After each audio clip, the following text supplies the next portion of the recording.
back to FSL TV. Today is another episode of FSL Open, in which Stephen and I discuss topics that are of interest to us. We discuss anything in the open, don't we? It really is open.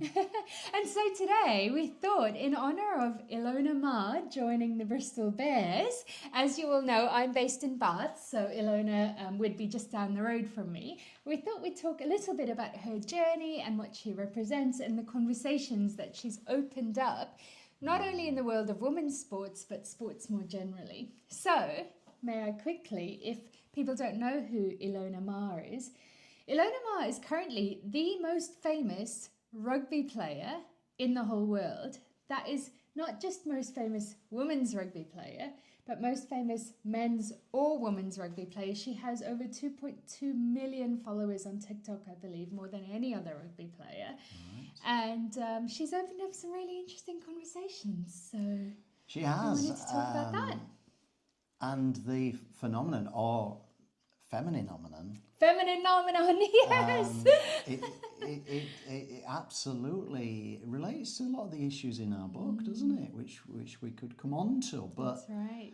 But first of all, what I think's been so remarkable about it is the success that she's been. She's clearly appealed to a lot of people who maybe not ordinarily rugby fans, maybe not even sports fans.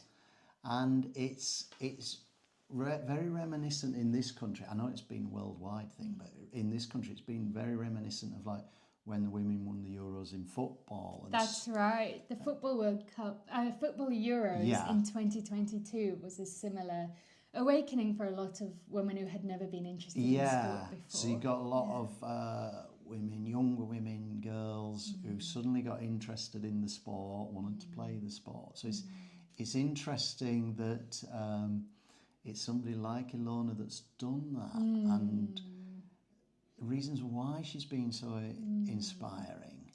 Well, let's start with how we first came across her, because we don't actually talk about Ilona in our book, which we're very sad about. Yes.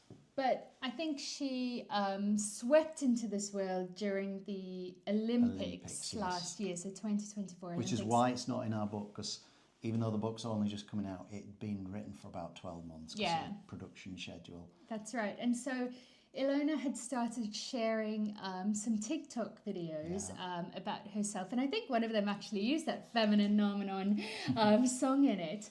Or that might have been one that somebody made or of a fan scoring edit. a try. So she was in the Olympics playing the rugby sevens, wasn't she? So that's the short version of the game with just 7 aside.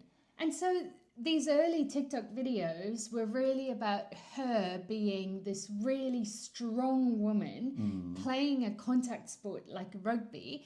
And as we know, during the last Olympics, there was a lot of talk about questioning some women's eligibility for being in the women's category, and those kinds of conversations were going on.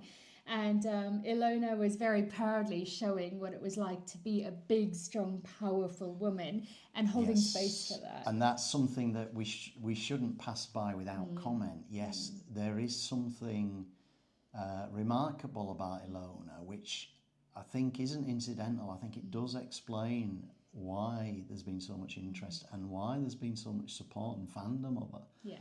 And that is that she is such a big, strong, powerful woman. And so one of the first clips I saw, she was scoring this try, just absolutely smashing an opponent out of the way. That's right. And it did put on the agenda sort of new questions about what it is to be a woman, and also let's not ignore the fact, because Ilona herself put out videos about this, that she did encounter so much misogyny online.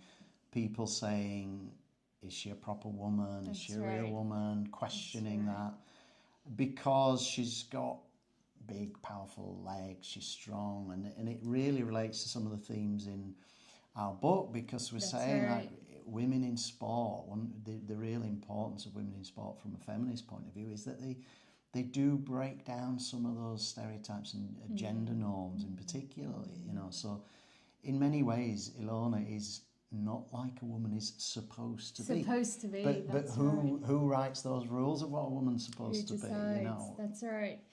And another thing to layer over this, I mean, we do say Ilona got some of that kind of pushback for, you know, potentially not being woman enough in a certain specific way. But we also do have to say that the fact that she is a white woman and she is quite feminine presenting in other ways, long hair, she likes to wear makeup, does protect her in some ways that black women and brown women have not been protected, that we have seen as well during that time in the Olympics.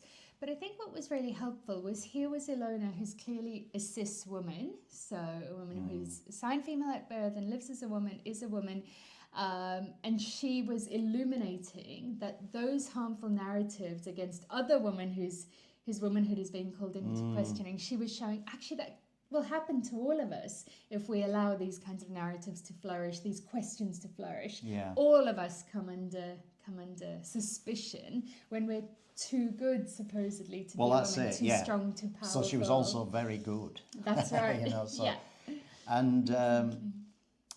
And one thing I liked about some of those videos she put out, I mean, there was one where she was crying, so she made it clear that all this online hatred had affected her. That's right.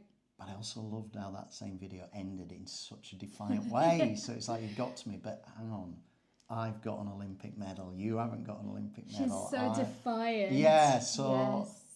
And so I think that's fair enough. I think when there is online harassment and hatred, it's fine to show the effect that can have, that hatred. It's really important. Yeah, that's right. Absolutely. But I also loved, and maybe this is the sporting, competitive side of it. She showed she wasn't going to be bowed back. She wasn't going to be broken. She wasn't going to change what she was doing. No, and in fact, she was going to double down and be more herself and show more of herself to the world. And then after the Olympics, she goes on and does something extraordinary that many people maybe didn't expect, but suddenly she goes on to Dancing with the Stars. And here is this very feminine Ilona, you know, on Dancing with the Stars, competing on that program in, you know, the kinds of outfits that they wear on that program. Yes, so and it's like the American version of Strictly Come Dancing, That's isn't right, it? So it's a ballroom dancing competition. Yeah. And... you know, I sometimes watch the British version. I like all the glamour. I like all the showbiz. You do love that kind of thing. I like the costumes.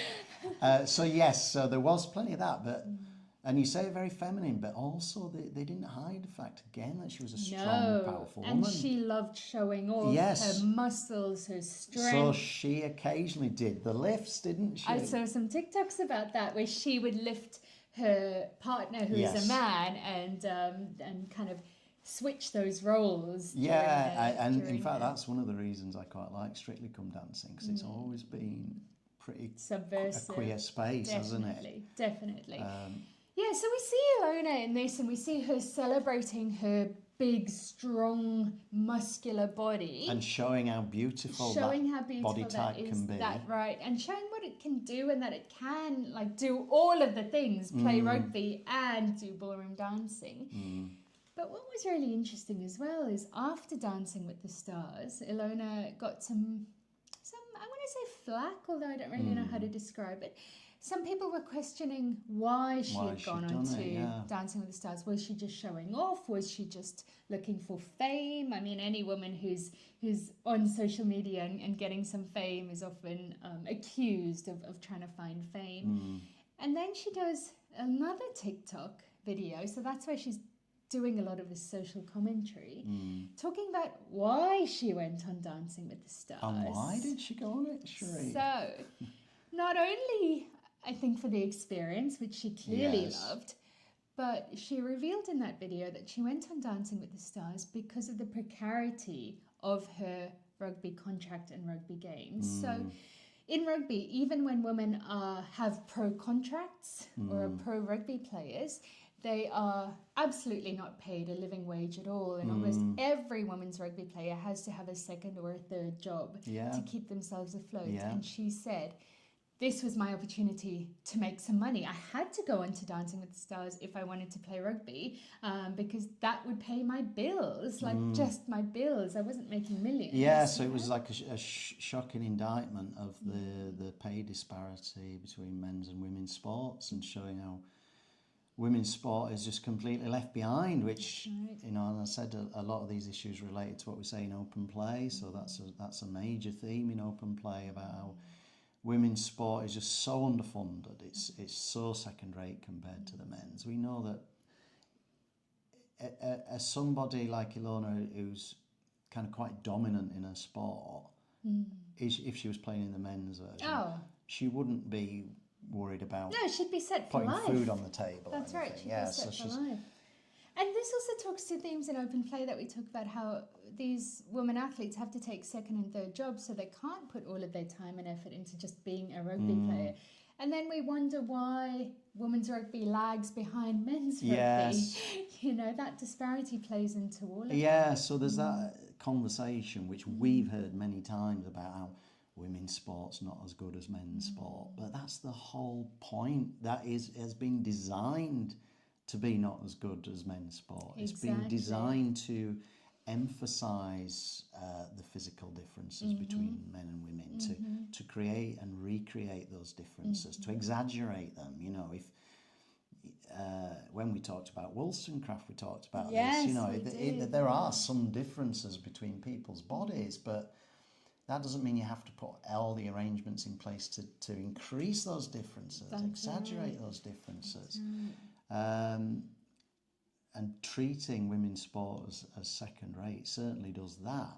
Yeah, and that reminds me of the way that people often talk about women's sport. So they talk about women's sport in the language of, oh, it's a startup and we aren't able to invest as much in that because it's not bringing as much revenue as the men's. But I think what women's football has shown us is if you build it, they will come. And, you know, if you haven't given fans the opportunity to actually engage with it in such a way, and had such a, you know, a feminine phenomenon who is able to drive the sport, then you will never have that. And so this brings us to Ilona being in Bristol then. Yes, so then she's done Dancing with the Stars. Did she come second or something? Yeah, I think so, yeah. She did very well.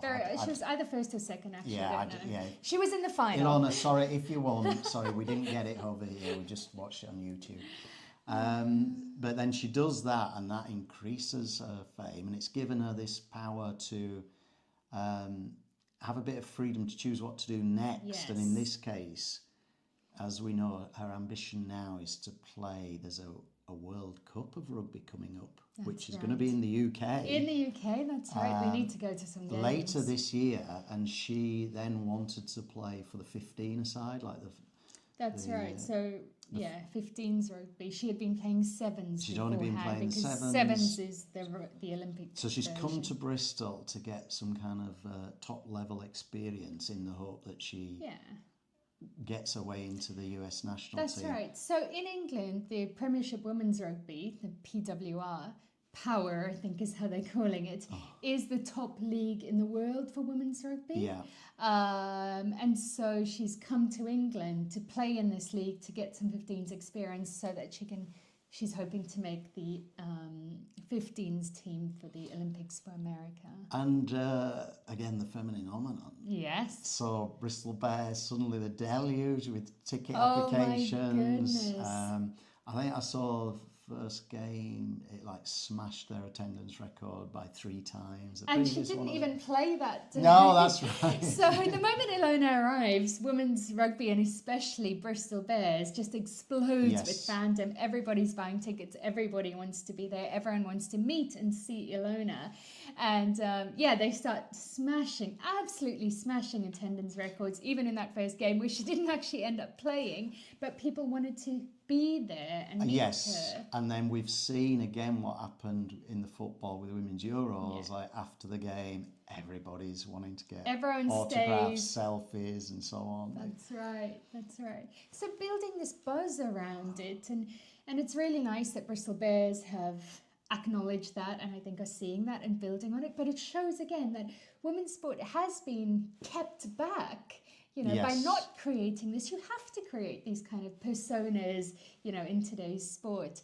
And so now we're seeing Ilona play at Bristol, and she scored a try, I think, She last did. weekend. I saw this first try that she'd scored, and again she absolutely smashed through an opponent. So it's the strength. And so that comes on to another theme that's not just in open play, but more broadly,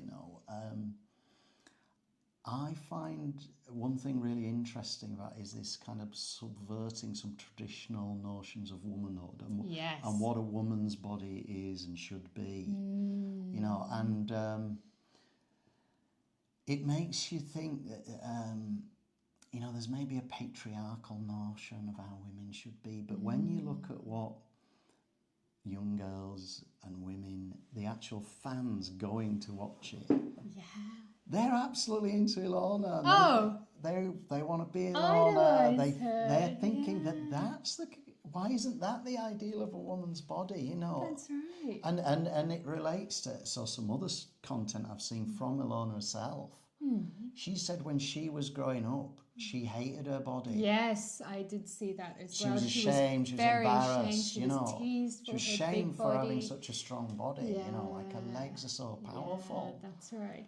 And that's because, we grew up in this kind of era where that really thin waif was kind of the role model. That's what you saw in all and you will magazines internalise that as a young girl growing up. That's your message everywhere. Yeah, so you will feel make yourself smaller. And you think you don't match that ideal of a woman's body, but we're seeing that subverted and challenged, and seeing young women themselves. They think that is a great body. That's and right. she's a hero. Well, not just that. They are growing up seeing that as their new thing to aspire to. Yes. So, women's football players, women's rugby players, women playing these kinds of sports with strong bodies and celebrating their bodies for what they can do physically. We speak a little bit about Chloe Kelly in our book with her celebration, taking off her shirt and celebrating her body for what it can do. And so these young girls, but young boys as well, and all young kids growing up seeing a different model for what women can be and what they can do is so deeply subversive. And I'm so excited about these generations growing up seeing this. That's I never had that. I never had that, And I think it also explains the misogynist patriarchal backlash, because I think the defenders of patriarchy see how challenging this is to traditional gender norms. That's right. And I think that backlash, which at times is absolutely vicious, it clearly comes from a position of fear that some are like the established ways of thinking are coming under threat. We do say this in our book. We say, and I love how we say this, we say that if women start to grow up, and boys start to grow up and see women in this way as strong and powerful and capable and able to use their bodies, what else are they going to do? Yes. And that really is a fear for the patriarchy. Everything could come tumbling down, because it's like the patriarchy is like constructed as this archway with the keystone at the top is this idea of women are naturally physically inferior to men. And then you get somebody like Ilona Maher challenges that, That's right. If I was playing rugby against her, she'd destroy me and most men. Easily. So that keystone gets taken out and everything comes patriarchy comes crashing down. That's right. You need that in place, and that's why we think sport is such a keystone issue for upholding patriarchy, and this is what we are fighting with open play. So we love you, Ilona. We hope to meet you. I know. I mean, she's so famous now. She's going to be absolutely deluged. But when she moved to Bristol, we did think straight away, Ilona, if you ever do watch this, contact us. Please. Feminist Sport Lab. We'll make you an honorary member. Definitely. But also, and we would love to share your message. I've got some good news as well. Do you? Sheree, yes. Oh, share with me. Well, another FSL member, Laura. Yes. I went for a coffee with her the other week, and she told me that she's got 2 spare tickets for England against the USA in the Rugby World Cup, which has been played in Sunderland, Oh my up near me in goodness. Durham. Will Laura give you and me Laura, those you tickets? promised me those 2 spare tickets. We will be there. We're having them. We will be We're there. having them. Definitely. They've got our names, so That's exciting. hopefully, if Ilona's plan goes well, she gets selected She'll be there. and That's she'll right. be playing. That's and right. maybe still want England to win, But you know, just seeing Ilona we Maher just want would be- all the women's sport to win. Yes, it would be hard to be too harsh. So I think for us, we're really excited about seeing these kinds of role models coming up in and through women's sport, and her having this extremely powerful voice and owning that narrative is extremely important to us. It is, and so she kind of embodies so much of what FSL is about, doesn't she? That's why I thought, yes, we want her as a member or as an ambassador, for instance, because so many of the issues of what we're about, she's shown right it all. there. She's shown it that challenge the gender norms and you can have this misogynist background. She's shown that challenge those gender norms and you're actually going to bring other women along with you. It's challenge those gender norms even when you're looking extremely feminine in all the absolutely, other ways. Yes. And you will still experience that backlash. But it's shown she's an amazing woman. Yes, so That's right. Yeah, she challenges a lot of those norms, but you just got to think, what a body, what a woman, and this is why isn't this something that everybody's going to aspire to? And in the case of men, why isn't this something that they should see as more how women should be? Yeah, and respect can be. That's show right. the variation, diversity in bodies as well. That's right, exactly. So yes, she's whether she knows it or not, she's our FSL ambassador, isn't she? Because she's sort of putting our message out there without even trying. That's right. She's living a lot of what we talk about theoretically. Yeah, she's living feminist sport. She absolutely is. Absolutely, all of our values. So we just wanted to make this short video, fangirling a little bit over Ilona. And we'll see you all again next week for our next FSL video. Which could be a very special one. Very special one. So we'll leave it at that. Bye, everyone.